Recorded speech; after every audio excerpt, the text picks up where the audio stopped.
Hi everyone, so today I will be presenting you guys a new project with Scratch. We have used this before, but I want to give you guys a refresher of how to use it and the requirements for the project. So this project has you how to create your own alphabet, so let me show you guys what I did. I did it about food. So I'm going to click the start button. So if you guys press on the letters, different foods will show up.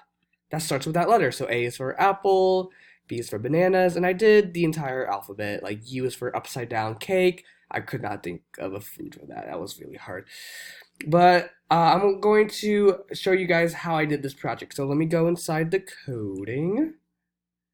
So first off, one of the requirements is to have an introduction backdrop. So let me show you guys what I mean by that. So something like this, I would want you guys to have a moving object right here. So to code that, will have to like code it to when you press the green flag, it would pop up and it would go on forever from a starting place.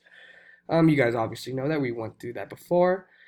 Now, when you click the start button, you must have it coded that when you do it, it's basically going to the other background. I'm a little sick, guys. I'm so sorry. Yeah, there should be a theme to your alphabet. So I did food. You guys can do singers. You can do book characters. You can do animals. The choice is yours. So I'm going to use the letter A as an example of what you could code. So when you click on the green flag, it must hide. Like if you don't, so I'm going to remove it. If you don't, it will stay right here. And that's no bueno. No bueno means no good in Spanish.